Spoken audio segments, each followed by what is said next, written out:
Hello বন্ধুরা, কেমন আছেন আপনারা? আশা করি সকলেই ভালো আছেন।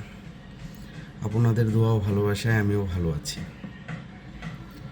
গর্ভবতী মায়ের সেবা ও পরিচর্যা এই পেজের পক্ষ থেকে আমি আপনাদের একটি গুরুত্বপূর্ণ বিষয় নিয়ে আলোচনা করার জন্য এখানে এসেছি। তো আপনারা সবাই স্ক্রিনে দেখতে পাচ্ছেন আমি একটি ছবি আঁকিয়ে বসে আছি। এই ছবিটা নিয়েই আজকের মূল আলোচনা। তো আলোচনার শুরুতেই আমরা যে বিষয় নিয়ে কথা বলবো সেটা হচ্ছে যে আমাদের গর্ভকালীন সময়, মানে একটা মা যখন সে প্রথম গর্ভবতী হয় তখন বিভিন্ন ধরনের গর্ভবতীর ধরন থাকতে পারে। এর ভিতরে একটি ধরন হচ্ছে যে অ্যাক্টোপিক গর্ভাবস্থা বা অ্যাক্টোপিক প্রেগন্যান্সি। বাংলাদেশের, আমাদের দেশে তথা বহির্বিশ্বে সকল দেশেই এই সমস্যাটা দিন দিন কমন হয়ে যাচ্ছে। তো এই সমস্যাটা শুধু গর্ভবতীর সমস্যা না, গর্ভবতী মায়ের মৃত্যু পর্যন্ত হয়ে যেতে পারে। তো আপনারাই বুঝতেই পারছেন এই সমস্যাটা আসলে দিন দিন কী ধরনের আকার ধারণ করছে। তো এই অ্যাক্টোপিক প্রেগন্যান্সি নিয়ে আলোচনা করার আগেই আমাদের বুঝতে হবে অ্যাক্টোপিক প্রেগন্যান্সিটা আসলে কী। অ্যাক্টোপিক প্রেগন্যান্সিটা হচ্ছে যে মায়ের ডিম্বাণু এবং বাবার শুক্রাণু দুটি মিলনের ফলে যে ভ্রূণটা সৃষ্টি হয় তা স্বাভাবিক অবস্থাতে জরায়ুতে থাকার কথা, এবং সেটা থাকেও, জরায়ুতেই থাকে। কিন্তু সেটা যদি জরায়ুতে অবস্থান না করে, এই জরায়ুতে অবস্থান না করে এর বাহিরে যে কোনো একটি জায়গায় অবস্থান করে, সেটাকেই আমরা মেডিকেলের ভাষায় অ্যাক্টোপিক প্রেগন্যান্সি বলা হয়। জরায়ুর বাহিরে একটা যদি ভ্রূণ দিন দিন বড় হতে থাকে তাহলে কিন্তু সেটা মায়ের মৃত্যু ঝুঁকি পর্যন্ত থেকে যায়, মায়ের মৃত্যুও হতে পারে। তো আমরা সে বিষয় নিয়ে আজকে আলোচনা করব। ধরেন এটা হচ্ছে জরায়ু,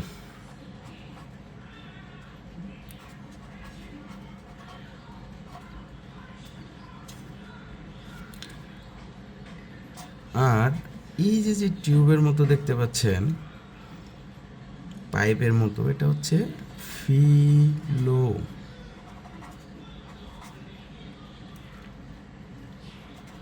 ফিলোভিয়ান টিউব।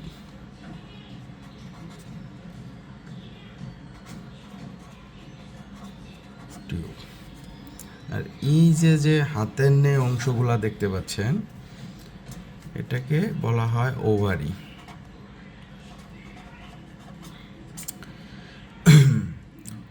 মূলত মহিলাদের যে ডিম্বাণু তৈরি হয় বাচ্চা হওয়ার জন্য, এই ডিম্বাণুটা এই ওভারি তৈরি করে।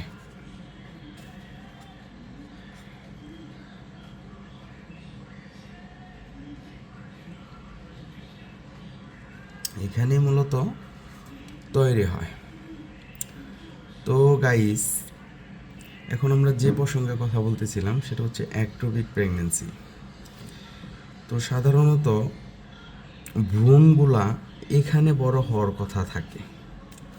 যদি কোনো কারণে এই ভ্রূণটি জরায়ুর ভিতরে অবস্থান না করে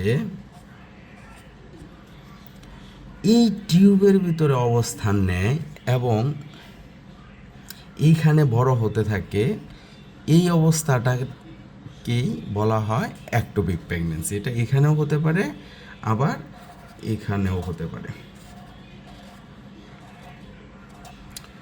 তো সাধারণত জরায়ুর ভিতরে প্রচুর জায়গা থাকে, এখানে ভ্রূণটা বড় হয় এবং আস্তে আস্তে মানব দেহের তৈরি হয় এবং শিশু জন্মগ্রহণ করে।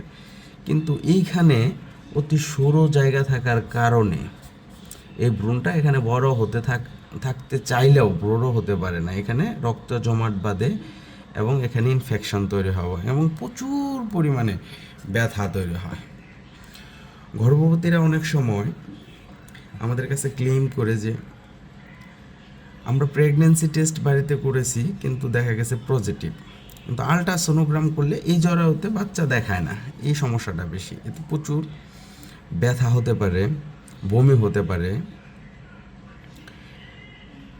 এই জরায়ু মুখ দিয়ে ব্লিডিং হতে পারে, রক্তপাত হতে পারে। এটা 5 থেকে 7 দিন পর্যন্ত স্থায়ী হতে পারে। প্রথম অবস্থায় এটা নির্ণয় করা খুব কঠিন হয়ে যায়, আর গ্রামে যারা থাকে তাদের জন্য তো আরও কঠিন হয়ে যায়। তো আপনারা যারা গর্ভবতী হয়েছেন বা হবেন তাদের উদ্দেশ্যে বলা যে এই সমস্যাগুলো যদি আপনার থাকে তাহলে বাড়িতে বসে না থেকে অতি দ্রুত একজন গাইনোকোলজিস্টের সাথে কথা বলবেন। তো এই প্রবলেমগুলো যদি এখানে আস্তে আস্তে বাচ্চাটা বড় হতে থাকে তাহলে এই জায়গাটায় যখন অতি সরু জায়গা এখানে ফেটে যেতে পারে, ফেটে গিয়ে মায়ের মৃত্যু পর্যন্ত হতে পারে। তো আমরা যে জিনিসগুলো বোঝাতে চাইছি আশা করি বুঝতে পারছেন যে অ্যাক্টোপিক প্রেগনেন্সিটা কি। মূলত অ্যাক্টোপিক প্রেগনেন্সিটা আমি আবার বলছি যে একটা ভ্রূণ যখন জরায়ুতে শুক্রাণু এবং ডিম্বাণু মিলিত হওয়ার পরেই একটা ভ্রূণ তৈরি হয়।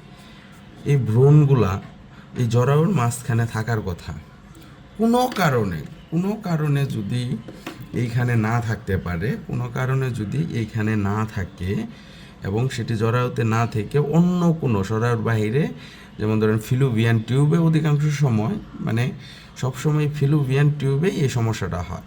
এটা এখানে জন্ম না নিয়ে ফিলোপিয়ান টিউবে যখন অবস্থান নেয় তখন এটা বড় হতে থাকে, তখন আর সরু জায়গার কারণে এটা বড় হতে পারে না এবং এই ফিলোপিয়ান টিউবটা ফেটে যাওয়ার সম্ভাবনা থাকে, এখানে ইনফেকশন হয়। এতে গর্ভবতী মায়ের প্রচুর পরিমাণে ব্যথা হতে পারে, বমি হতে পারে, গর্ভবতী মা অজ্ঞান হয়ে যেতে পারে, প্রচুর রক্তপাত হতে পারে এবং মায়ের মৃত্যু পর্যন্ত হতে পারে। আশা করি আপনারা অ্যাক্টোপিক প্রেগনেন্সিটা আমি বুঝাতে পেরেছি যে আসলে অ্যাক্টোপিক প্রেগনেন্সিটা কী। এরকম সমস্যার সম্মুখীন হলে আপনারা দ্রুত একজন গাইনোকোলজিস্টের শরণাপন্ন হবেন এবং তা নির্ণয় করে খুব দ্রুত এর সঠিক চিকিৎসা নেওয়ার জন্য আপনাদেরকে বলতেছি। তো গাইস, আজকে এ পর্যন্তই। ভালো থাকবেন, সুস্থ থাকবেন এবং আবারও বলছি আপনারা সকলেই এই পেজটিকে লাইক, ফলো এবং শেয়ার করে সকলকে জানার এবং গর্ভবতী সম্পর্কে বোঝার, ভালো করে জানা বোঝার জন্য সহযোগিতা করবেন। আমরা অনেকেই গ্রামে থাকি, অনেকেই গ্রামের আশেপাশে স্বাস্থ্য সেবা এখনও পৌঁছায় নাই, কিন্তু আমাদের হাতে হাতে অ্যান্ড্রয়েড ফোন যাওয়ার কারণে আমরা অনেক বেসিক তথ্য গর্ভবতী সম্পর্কে আমরা জানতে পারি।